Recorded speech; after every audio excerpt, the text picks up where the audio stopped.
Mesdames, Messieurs, peuple congolais, chers membres de la diaspora, question.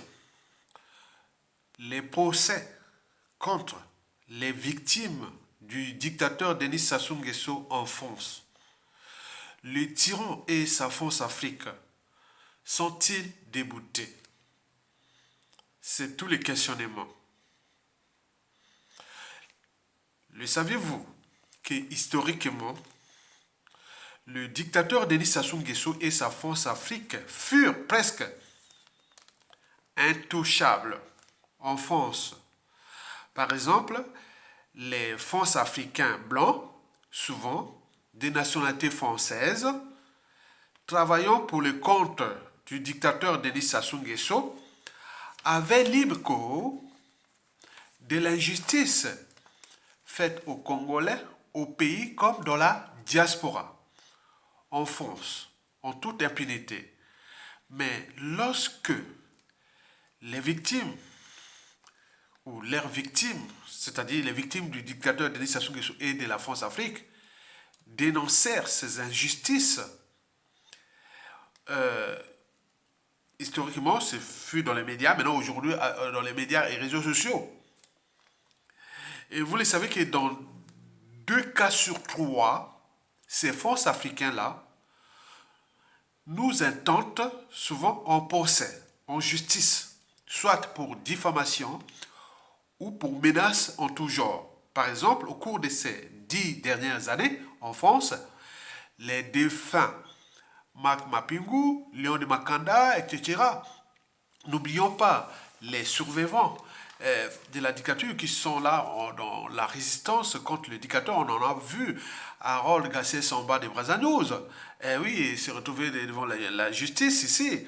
On en a vu John Beni Zamba des Assises nationales du Congo devant la justice. Les Donald Opérateur, les Faye Monama, d'ailleurs, Faye Monama, son procès est mis en délibéré le 17, le procès politico-judiciaire est mis en délibéré le 17 janvier 2023. En ce qui concerne moi et le colonel Mabilomono, au sujet de l'affaire Mokoko, c'est le deuxième procès Force Afrique de Mokoko. Et donc ce délibéré-là est au 13 janvier 2023 au tribunal de grande instance de Paris.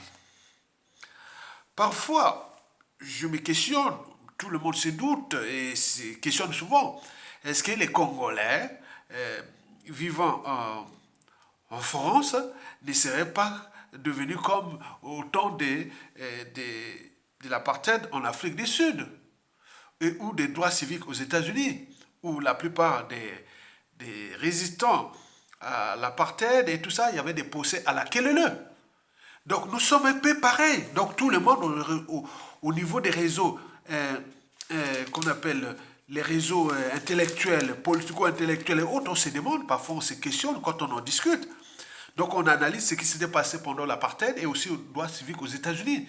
Donc nous sommes là dans cette situation à l'échelle France-Afrique. Alors, mesdames, messieurs, le dictateur Denis Sassou Nguesso et sa France-Afrique sont-ils déboutés de la justice française?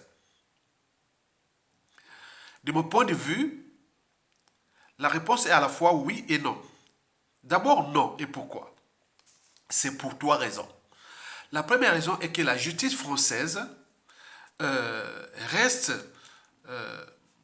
bon, quelque part, hein, comment dirais-je, la justice française reste quand même, pour les forces africaines-là, Denis Sassou Nguesso, leurs moyens de pression exercés contre les victimes de Sassou Nguesso en France qui dénoncent la dictature liberticide, antidémocratique, anti-citoyenneté, antisociale, criminogène, immorale, dissolue et surtout confiscatoire de ce pays comme sa propriété privée avec ces gens-là, hein, la France Afrique, mais jouant de la France Afrique comme les compagnies d'assurance.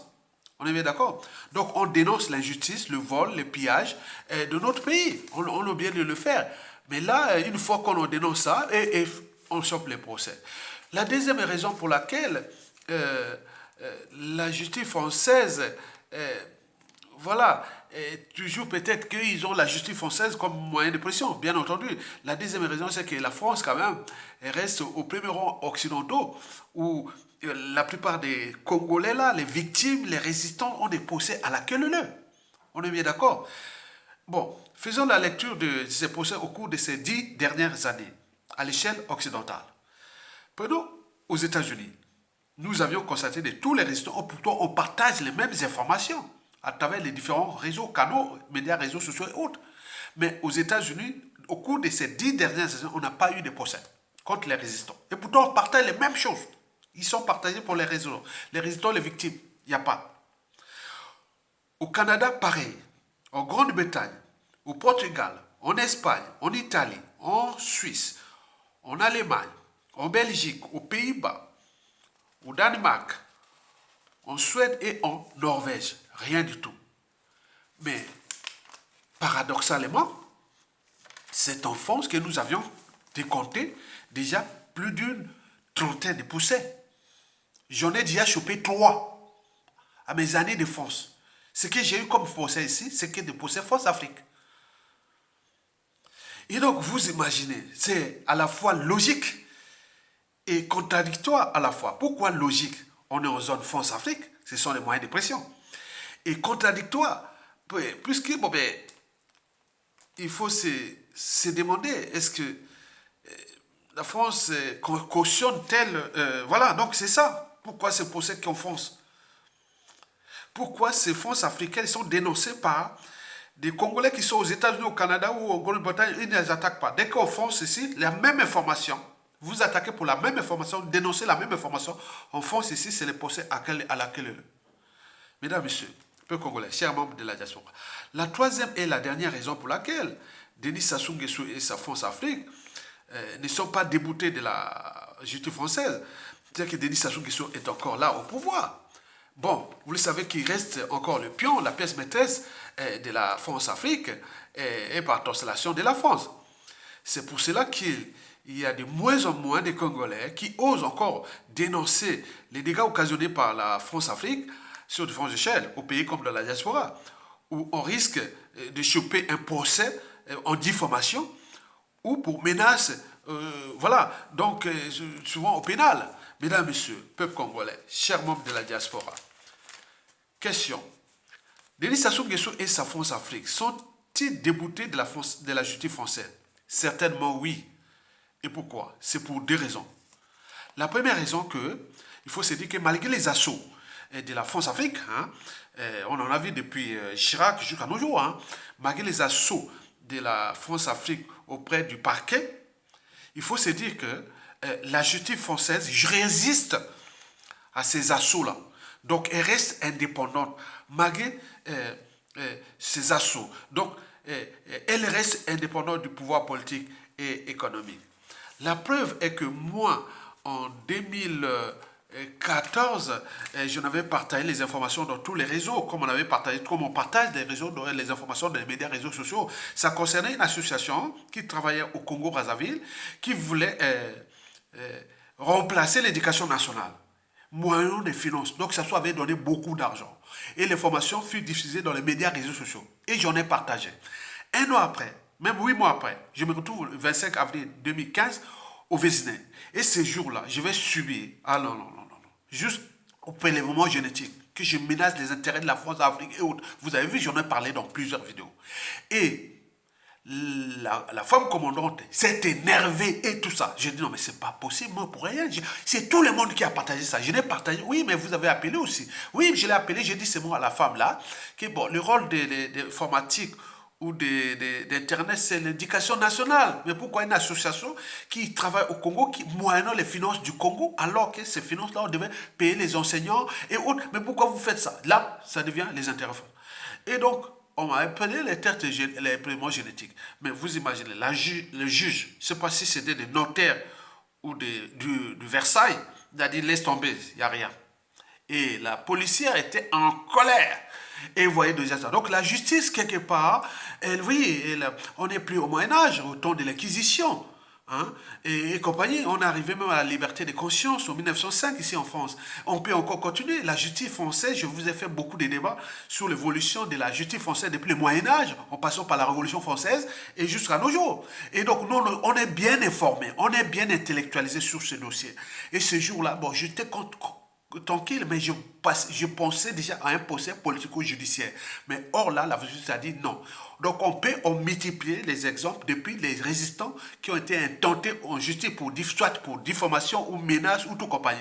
Et la justice française a toujours rendu justice aux résistants, aux victimes de Denis Sassou Nguesso et de la France-Afrique qui dénoncent l'injustice, l'oppression et la barbarie et tous ces combines-là. Vous avez tout compris. Donc sur ce point, la justice française est indépendante. Donc il faut en croire. Donc c'est ça. En fait, la deuxième et la dernière raison, c'est que bon, il faut se dire que nous connaissons l'enjeu de ces procès pour eux. C'est-à-dire, quand vous allez au avocat, il faut payer l'argent. Mais comme ils savent bien que bon, il y a d'autres pressions. Donc, donc les gens se disent, ah non, je ne vais pas me payer. Donc, ils savent bien. Bon, donc, vous allez voir que par exemple en 2023, la deuxième raison, c'est qu'en 2023, il y a moins et moins de procès, puisque les gens disent non, on ne va plus aller affronter la France-Afrique, ou ces gens qui nous foutent les bazars au Congo, ou en France, parce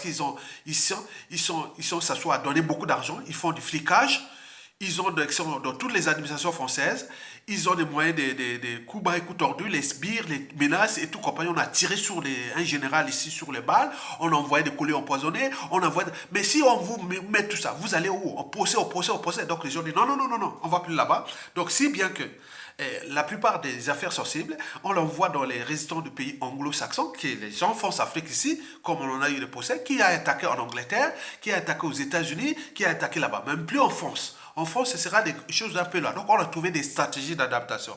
Donc, et il y aura moins et moins de procès pour nous attaquer. Donc, on les laisse libre cours de détruire nous résistants. Mais nous, on a trouvé des stratégies d'adaptation, ce qui fait que la justice française, elle est indépendante, ça c'est sûr.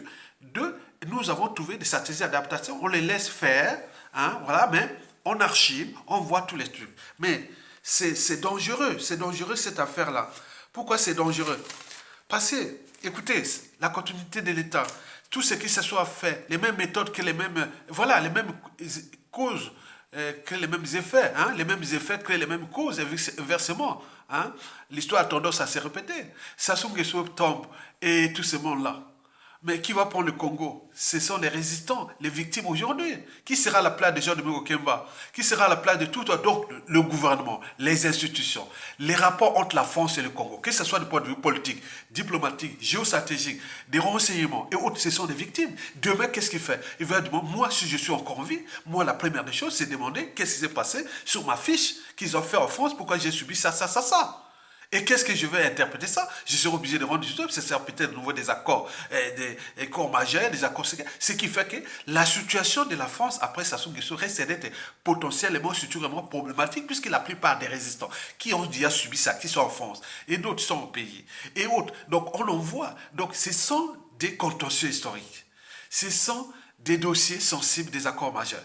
Et donc derrière les relations politiques, diplomatiques et autres, c'est cas de la relation sociale. Donc, à côté, ceux qui ont subi, c'est ça. Peut-être demain, il va demander à la France, bon, allez, les biens mal acquis de tel individu, les comptes publics, les comptes bancaires de ça, et tout ça, on a ce droit-là. On a tout ce qu'Okemba fait ici quand tu viens demander les informations, vice-versa. Et donc, comment fonctionne ces choses-là? Donc, il y a l'espoir.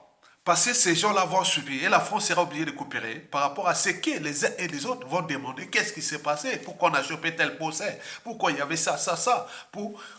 C'est moyennant, hein, tu vois. Gagnons, quoi. Ce sont des accords. C'est-à-dire la France, là, vous voyez là, pour signer beaucoup de choses avec notre pays, il y aura beaucoup de ces affaires-là à l'intérieur. Tu vois ce que vous avez fait subir les uns des autres ici.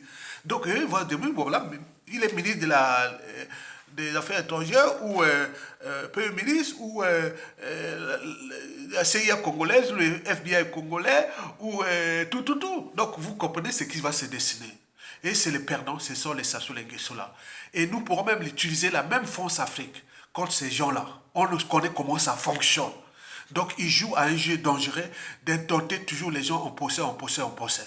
Mais là, on a trop bien compris que vous allez constater vous-même, à partir de 2023, là, jusqu'à la chute des Sassou, il y aura moins en moins de procès. Parce qu'on a déjà compris les techniques. On ne va pas les attaquer. Ces gens, Sassou Nguesso et sa France Afrique, sur leur propre terrain, la France Afrique qui soutient encore Sassou Nguesso. Donc, il faut des stratégies. Voilà pour l'information que je tenais à vous dire. Bon, donc, les délibérés du procès politico-judiciaire de Faye Monama, ça va se passer le 17 janvier 2023 au tribunal de Pontoise, dans Paris-Nord, département des Val d'Oise. Donc venez aider Faye Monama, s'il vous plaît.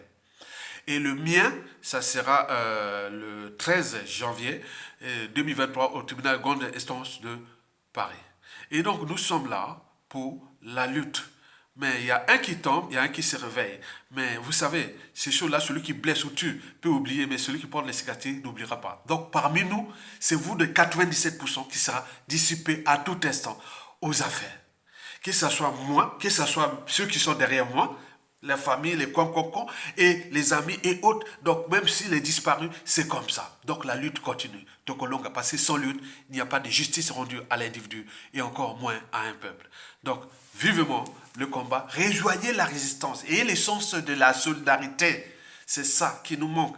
Mais continuons, nous allons gagner. Donc voilà les stratégies. Donc les gens là n'attaquent plus ces France africaines, ceux qui font du mal ici contre nous.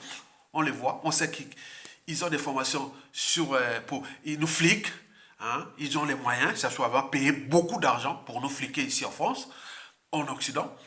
Et il a donné beaucoup d'argent pour tout ce qui est de vos vies privées, vos choses. Donc, mais demain, c'est eux que nous allons faire. Ce serait vraiment, c'est une première idée. Puisqu'on est entraîné, on est conditionné, on s'en pris d'ailleurs, avec plaisir, comme ils ont pris de plaisir de détruire les autres.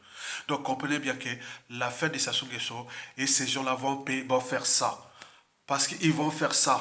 Ils vont galérer au point de vue administratif, visa, passeport, ce que ce soit autre. C'est ça. Les autres se préparent, il faut dire la vérité, parce que beaucoup en ont subi. Et ils n'avaient pas le monopole de ça. Et je vous remercie, Tokolonga, vivement la lutte. Rejoignez la résistance. Et merci beaucoup. Et c'est tous les résistants, partout historiquement dans le monde, qui ont vécu ce genre de situation. Donc en France, ici, ce fut pendant la Seconde Guerre mondiale, l'occupation. Ce fut comme ça. Nous vivons la même situation que les résistants français vivaient pendant l'occupation. Et nous aussi, on vit la même situation pendant l'occupation France-Afrique de Sassou Nguesso. Donc comprenez ça comme ça, il faut analyser ça comme ça. Donc étudiez l'histoire de la résistance française entre 1940 et 1945. Vous allez voir que c'est pareil. Et la finalité, c'est qu'ici, on en a puni après la sortie. Les infiltrés, les traites, les collabos et autres. Vous imaginez qu'il faut y penser déjà à l'éventualité de ces problématiques-là. Merci beaucoup. À bientôt. Tokolonga, bonne année à tous. 2023 et le tournoi est patriotique et national à la fois. Merci. Il va tomber.